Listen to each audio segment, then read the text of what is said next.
Hi అండి, నమస్తే. నేను మీ Sonia. Welcome back to our channel smart Soni Shiva. ఈరోజు మన వీడియోలో వరలక్ష్మి వ్రతం రోజు ఈజీగా సింపుల్గా పొద్దున్నే చింతపండు నానబెట్టే పని లేకుండా నిమ్మకాయతో నిమ్మకాయ పులిహోర, అలాగే బెల్లం పరమాన్నం పాలు విరగకుండా ఈజీగా, అలాగే ఈ రెండింటి కాంబినేషన్లో ఒక్కసారి రైస్ వండి చేసుకోబోతున్నాం అనమాట.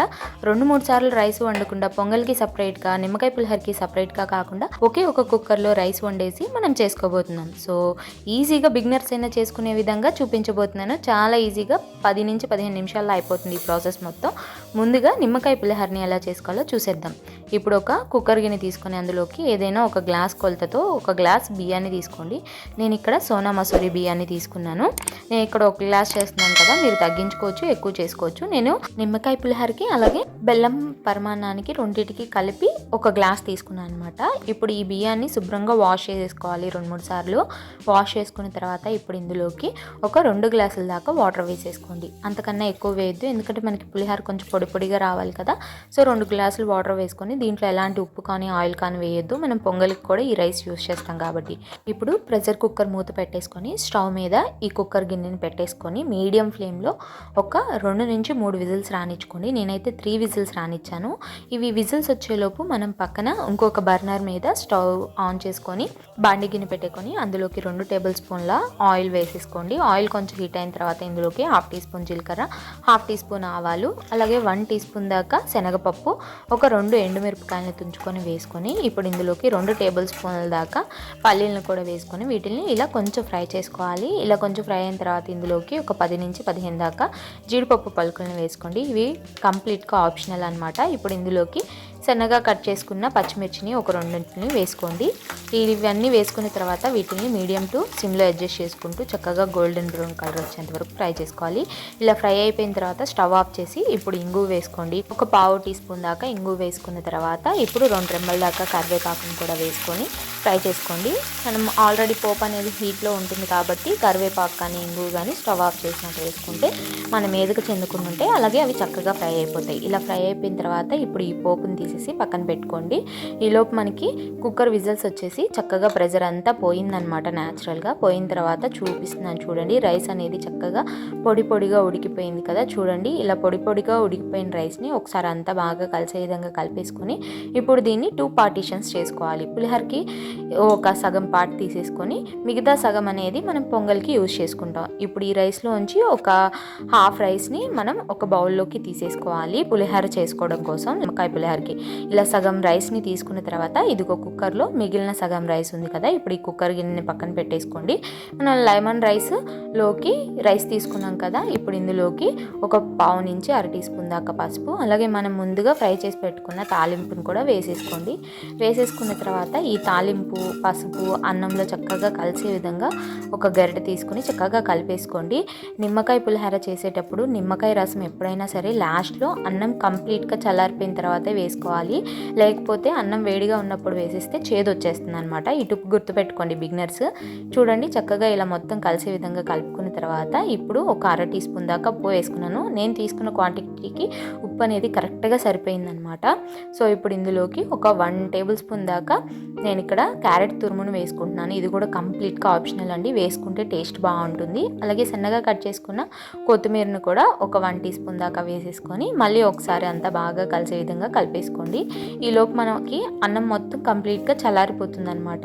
ఇలా కలుపుకున్న దాన్ని పక్కన పెట్టేసుకోండి. ఇప్పుడు నిమ్మకాయ రసం కోసం నేను ఇక్కడ మీడియం సైజువి 2 నిమ్మకాయలు తీసుకున్నాను. వీటిలోంచి ఇలా రసం తీసుకొని ఈ మనం ముందుగా కలిపి పెట్టుకున్న రైస్లోకి వేసేసుకుంటున్నాను మొత్తాన్ని.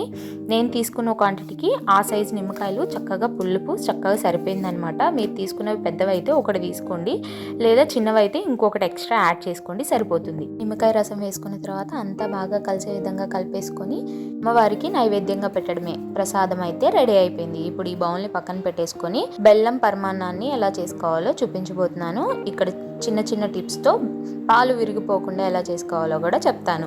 సో మిగిలిన రైస్ని ఇలా చక్కగా ఒక గరిటె సహాయంతో అంతా స్మాష్ అయ్యే విధంగా ఇలా స్మాష్ చేసుకోండి. వేడి మీద మనం కనుక ఇలా గరిటెతో స్మాష్ చేస్తే ఈజీగా స్మాష్ అయిపోతుంది అనమాట. ఇప్పుడు ఇందులోకి ఒక గ్లాస్ పాలు వేసుకుంటున్నాను. మనం ఏ గ్లాస్తో అయితే రైస్ తీసుకున్నామో అదే గ్లాస్తో పాలు వేసుకుంటున్నాను. ఒక గ్లాస్ పాలు వేసుకున్న తర్వాత మళ్ళీ ఒకసారి అంతా కలిసే విధంగా కలిపేసుకొని కుక్కర్ని మూత పెట్టేసుకొని మనం ఇప్పుడు ఒక 2 విజిల్స్ రానిచ్చుకోవాలన్నమాట. ఎందుకంటే మనం లెమన్ రైస్కి కొంచెం పొడిగా ఉడికించుకున్నాం కదా, అందుకని చెప్పి ఒక 2 విజిల్స్ మీడియం ఫ్లేమ్లో 2 to 3 విజిల్స్ రానిచ్చుకుంటే మనకి బెల్లం పరమాన్నం చక్కగా మెత్తగా ఉడికిపోతుంది అనమాట రైస్ అనేది. సో చక్కగా ఇలా విజిల్ వచ్చేసిన తర్వాత స్టవ్ ఆఫ్ చేసేసి ప్రెజర్ అంతా పోయేంత వరకు పక్కన పెట్టేసుకోండి. ప్రెజర్ పోయేలోపు ఒక బౌల్ తీసేసుకొని అందులోకి ఒక అరకప్పు దాకా బెల్లం తురుమును వేసుకోండి. ఇది స్వీట్ చక్కగా సరిపోతుంది. మీరు స్వీట్ ఎక్కువ తినే వాళ్ళైతే 3/4 కప్పు దాకా బెల్లాన్ని యూజ్ చేసుకోవచ్చు. ఇప్పుడు ఇందులోకి ఒక 1/4 కప్పు వాటర్ వేసుకొని స్టవ్ మీద పెట్టుకొని బెల్లం మొత్తం కరిగేంత వరకు కరిగించుకోవాలి. ఇక్కడ మనం ఎలాంటి పాకం పట్టాల్సిన అవసరం లేదు, జస్ట్ బెల్లం కరిగితే సరిపోతుంది. ఇలా బెల్లం కరిగిన తర్వాత స్టవ్ ఆఫ్ చేసుకొని ఈ వాటర్ని పక్కన పెట్టుకొని కంప్లీట్గా చల్లారిపోనివ్వండి. ఇప్పుడు చూడండి ప్రెజర్ అంతా పోయింది. తీసి చూపిస్తున్నాను చూడండి, మీకు రైస్ అనేది ఎంత చక్కగా కుక్ అయిపోయిందో, బాగా కుక్ అయిపోయింది కదా. ఇప్పుడు స్టవ్ ఆన్ చేసేసుకోండి. మళ్ళీ స్టవ్ ఆన్ చేసేసుకొని ఇలా ఒక గరిటె తీసుకొని స్మాష్ చేసేసుకోండి. కొంచెం ఎక్కడైనా పలుకున్నా కూడా చక్కగా మెత్తగా ఉడికిపోతుంది అనమాట రైస్ అనేది. సో ఇప్పుడు మరొక అర గ్లాస్ వరకు పాలను వేసుకుంటున్నాను. మీరు అర గ్లాసే కాదండి, ఒక గ్లాస్ వరకు యాడ్ చేసుకోవచ్చు పాలు. మనకి చక్కగా కమ్మగా ఉంటుందన్నమాట. పాలు ఎన్ని వేస్తే పరమాన్నం అంత టేస్ట్గా ఉంటుంది. నేను ఇక్కడ టోటల్గా 1.5 గ్లాస్ పాలు వేసాను. సో ఇలా పాలు వేసిన తర్వాత కలిపేసుకొని మీడియం టు సిమ్లో అడ్జస్ట్ చేసుకుంటూ దగ్గరికి అయ్యేంత వరకు ఉడికించుకోవాలి. ఇలా 2 నిమిషాలు ఉడికించుకుంటే చూడండి దగ్గరికి అయిపోతుంది అనమాట. ఇలా దగ్గరికి అయిపోయిన తర్వాత ఇప్పుడు ఇందులోకి ఫ్లేవర్ కోసం ఇలాచీల్ని ఫ్రెష్గా దంచుకొని ఇలాచీ పొడి అయితే యాడ్ చేసుకుంటున్నాను. ఇలా యాలకుల పొడి కూడా వేసుకున్న తర్వాత మరొకసారి అంతా కలిసే విధంగా కలిపేసుకోవాలి. ఇది సిమ్లో పెట్టేసుకొని ఇంకొంచెం ఉడికించుకోవాలి. ఇది ఉడికేలోపు మనం జీడిపప్పుని ఫ్రై చేసేసుకుందాం. స్టవ్ మీద ఒక ప్యాన్ పెట్టేసుకుని అందులోకి ఒక 1 టేబుల్ స్పూన్ దాకా గీ వేసుకొని ఒక 10 నుంచి 15 జీడిపప్పుల పొలుకుల్ని ఇలా తుంచుకొని వేసుకుంటున్నాను నేను. మీరు ఓల్ జీడిపప్పు అయినా వేసుకోవచ్చు. ఇలా ఇవి కొంచెం ఫ్రై అయిన తర్వాత ఇందులోకి కిస్మిస్ని కూడా యాడ్ చేసేసుకోండి. కిస్మిస్ని కూడా యాడ్ చేసుకొని ఈ రెండింటిని చక్కగా నేతిలో ఫ్రై చేసుకోండి. నేతిలో ఫ్రై చేసుకున్న తర్వాత చూడండి ఇలా ఫ్రై అయిపోతే, ఇలా ఫ్రై అయిపోయిన వాటిని ఉడికించుకుంటున్న పొంగల్లోకి అయితే ట్రాన్స్ఫర్ చేసేసుకోవాలి. ఇలా మనం జీడిపప్పు కిస్మిస్ పొంగలి ఉడుకుతున్నప్పుడే వేస్తే చాలా టేస్టీగా ఉంటుందండి. ఆ నెయ్యి ఫ్లేవర్ అంతా పొంగలికి పడుతుంది. సో ఈసారి ఇలా ట్రై చేయండి మీరు కూడా. ఇలా చక్కగా జీడిపప్పు అవి వేసుకున్న తర్వాత అంతా బాగా కలిసే విధంగా కలిపేసుకోవాలి. ఈలోపు మనకి బెల్లం నీళ్ళు అనేది కంప్లీట్గా చల్లారిపోతాయి అన్నమాట. సో కంప్లీట్గా చల్లారిపోయిన తర్వాత మాత్రమే స్టవ్ ఆన్లోనే ఉంచుకోవాలి. సిమ్లో పెట్టేసుకున్నాను అనమాట. నేను సిమ్లో పెట్టేసుకొని ఇలా స్ట్రైనర్లోకి ఈ బెల్లం వాటర్ని అంతా స్ట్రెయిన్ చేసుకున్నాను. మీకు కనుక పాలు విరిగిపోతాయి అని ఏదైనా భయం అనిపిస్తే మీరు స్టవ్ ఆఫ్ చేసైనా సరే ఈ బెల్లం వాటర్ని కలుపుకోవచ్చు. సో నేనైతే స్టవ్ సిమ్లో పెట్టుకొని ఈ బెల్లం వాటర్ వేసిన తర్వాత సిమ్లోనే ఉంచేసి ఇలా 1 నిమిషం పాటు కలుపుకుంటూ ఉడికించుకున్నాను అనమాట. కొంచెం దగ్గర పడేంత వరకు చూడండి. ఇలా ఉడికించుకుంటే మన బెల్లం పరమాన్నం అనేది రెడీ అయిపోతుంది. ఇక్కడ మీరు గుర్తుపెట్టుకోవాల్సిన టిప్ ఏంటంటే మనకి రైస్ కానీ లేదా బెల్లం నీళ్ళు కానీ రెండిట్లో ఏదో ఒకటి మాత్రమే వేడిగా ఉండాలన్నమాట. 2 వేడిగా ఉంటే పాలు అనేది విరిగిపోతాయి అనమాట. అది గుర్తుపెట్టుకోండి. రైస్ ఎటు వేడిగా ఉంటుంది కాబట్టి బెల్లం వాటర్ని కంప్లీట్గా చల్లారిపోయిన తర్వాత వేస్తే మనం స్టవ్ ఆన్ చేసినా సరే మీరు విరగమన్నా కూడా పాలు విరిగిపోవు. ఈసారి ట్రై చేయండి. సో ఇలా చక్కగా పక్కగా దించేసుకొని ప్లేట్లోకి సర్వ్ చేసుకొని అమ్మవారికి నైవేద్యంగా నివేదించడమే. అంతేనండి, ఎంతో ఈజీగా సింపుల్గా బెల్లం పరమాన్నం అలాగే నిమ్మకాయ పులిహారని చక్కగా ఈజీగా రెడీ చేసుకున్నాం కదా. ఈ పద్ధతి కనుక మీకు నచ్చితే ఈసారి వరలక్ష్మి వ్రతానికి ఇలా ట్రై చేయండి. 10 నుంచి 15 నిమిషాల్లో ఈ 2 రెసిపీస్ని చేసేసుకోవచ్చు.